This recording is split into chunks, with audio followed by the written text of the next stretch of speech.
This is a 2022 Toyota Aygo X with a 1 litre 3-cylinder petrol engine connected to a CVT gearbox. You can buy an Aygo X from £14,805 for the pure edition, all the way up to £20,000 £750 for the limited edition. This particular version I'm test driving today is the exclusive, which costs £18,825. There's only one engine available with the Aygo X, and this is the 1 litre 3-cylinder petrol engine with 70 brake horse and 70 pounds-foot of torque. And this engine is carried over from the previous Aygo. It's an old engine, but it's reliable, and Toyota have continually made efficiencies to it so that it continues to make good MPG. Also, this has a chain drive, so there's no timing belt to have to worry about or replace on any major service. Toyota recently introduced a 10-year, 100,000 mile warranty, so as long as you get your Aygo X serviced at a Toyota dealer at each service interval, you've got peace of mind for 10 years. Not that this will ever need to use the warranty. These are very reliable cars and they're very uncomplicated, so there's nothing really to go wrong with them. So it ticks over kind of lumpy when you first started up, with it being a 3-cylinder engine, but the tick over is really strong, so once you put it into drive you can really feel it wanting to go. Even on this small incline here, it starts moving straight away. The car is quiet around town and fairly refined for a 3-cylinder engine. The tyre noise is subdued, and if you leave the gearbox and drive, it's quite a relaxed driving experience. Also, if you have to travel long distances in urban areas, this is a comfortable ride. It handles potholes and lumps and bumps in poorly maintained roads really well. I find it slightly odd that this is called Aygo X. A person might assume that this is a 4x4 4-wheel drive, but this is just the same front-wheel drive setup as the original Aygo, so don't be fooled by its baby SUV off-road looks. Depending on which brochure or Toyota website you refer to, the gearbox is referred to both as an automatic and a CVT. I regularly drive a Toyota Auris with a CVT gearbox, and this gearbox feels totally different. It feels nothing like a CVT. It feels more like a traditional automatic with 7 nicely spaced gear ratios. Regardless of what drive mode you're in, whether you're using a gearbox in manual mode or drive, you always have the ability to access maximum acceleration by simply pressing the accelerator down to the floor until the button clicks. This is located underneath the accelerator. In traditional automatic gearboxes, this used to be called kickdown.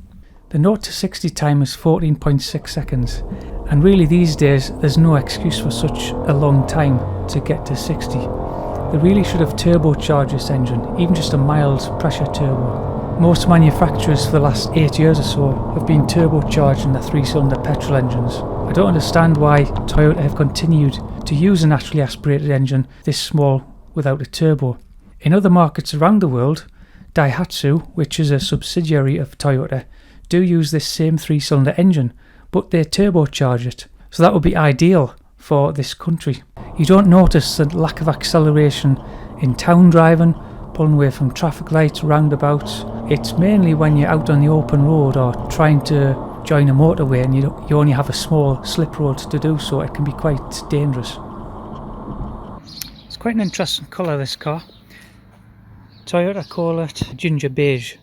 I quite like the way the rear door is kind of shaped how you would sit in the car.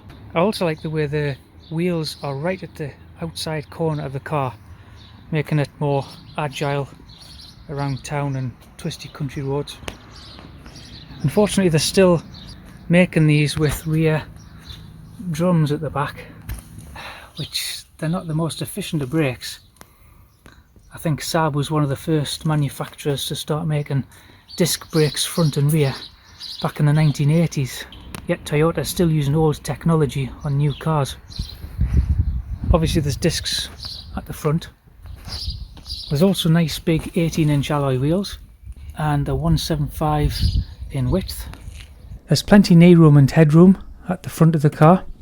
There's plenty seat adjustment and Especially useful is the height adjustable front seat. The steering wheel is nice and chunky, it has a great feel. It's height adjustable, but it's not rake and reach. Something that's useful for long journeys. Access in and out of the front of the car is really good, thanks to the tall ride height.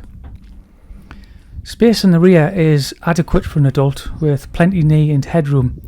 However, you do have to be a bit of a contortionist to exit the car. So if you need regular access to the rear of the car, consider buying an older traditional Aygo which has much better rear access. However, the rear seats are still easier to access in the Aygo X than they are on the 3-door version of the older Aygo. The material is really nice on this car. Part leather, part material.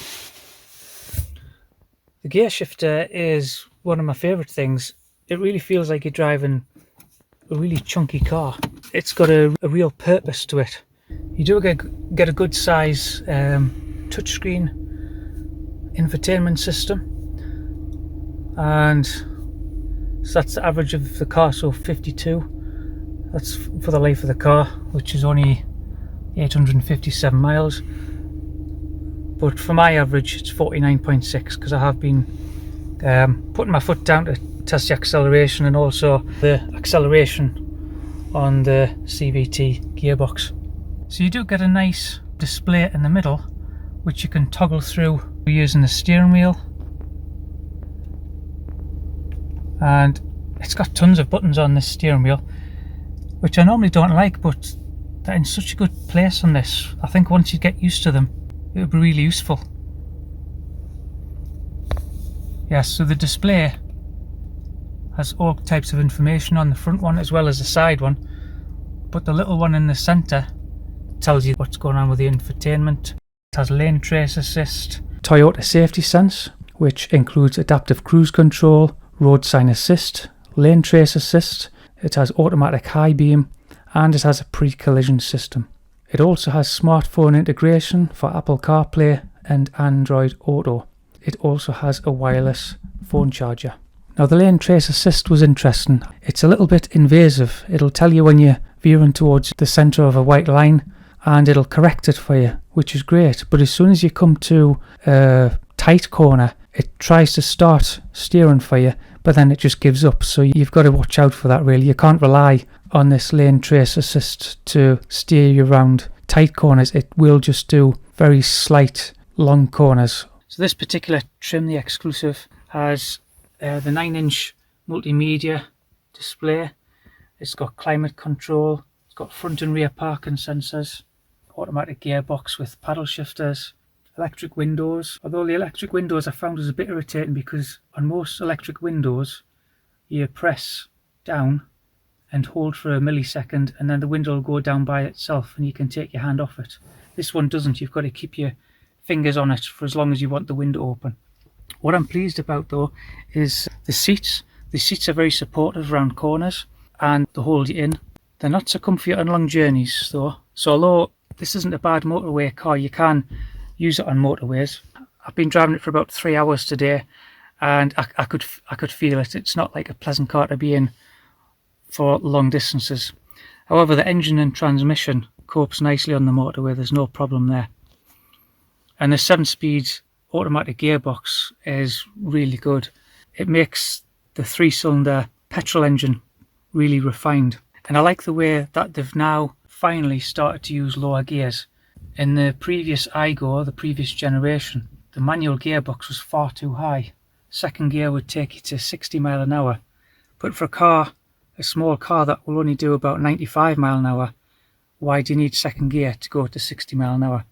Whereas on this car, you've got 7 nicely spaced ratio gears. Just a point about the air vents. I'm not too thrilled about the setup on these. They're quick and easy to use, but for long journeys you want something less flimsy. And I think they could have done more air vents. There's one at that side, one at that side, and that's it. Normally you get one here which you can direct at your face or your body, and there seems to be plenty of room for one, but they just haven't included it because you've got this massive infotainment system. In the back You don't get any kind of luxuries. There's no air vents. Although it's a separate door, there's no electric windows. In fact, the window doesn't even go down. But it does have air conditioning, and the car, because it's so small inside, it does fill up very quickly. In fact, the air coming out of it is icy cold almost straight away. It can seem a little bit dark on account of the rear tinted windows in the back. It's only a 4-seater, this one, which is fine. You wouldn't want to try and squash 3 people on the back row there. As long as it's just for kids in there, it's not too bad. The boot is not as small as you would expect. Because this is an Aygo X, you do get the benefit of a taller boot over the conventional Aygo. Boot capacity is 231 litres. This is still small, but a lot larger than the standard Aygo, which has 168. And of course the rear seats fold down almost flat, if you remember to fold the rear headrests first, so there is more capacity for trips to B&Q, things like that. I did find opening the rear tailgate a bit fiddly, as there were a few buttons under the handle for central lock and things like that. I'm sure you'd get used to this after owning the Aygo X for a few days. Should you buy an Aygo X? Well, if you want a small, reliable car that's easy to live with in everyday circumstances and your journeys are more urban than motorway, then certainly this is a good car. It's also reasonably priced at under £15,000. Although the engine is old technology, at least it's still efficient, and you know it's reliable and bulletproof. And of course there's that 10-year, 100,000 mile warranty, which passes over to the second owner as well. So if you buy this second hand and it's had full service history with Toyota and it's under 10-year-old, you're still going to benefit from this 10-year warranty. So this would make an ideal first car, or if you are slightly older and you need to get in and out of the front seats fairly easily, but you don't want to buy a big SUV, this is an ideal car for you.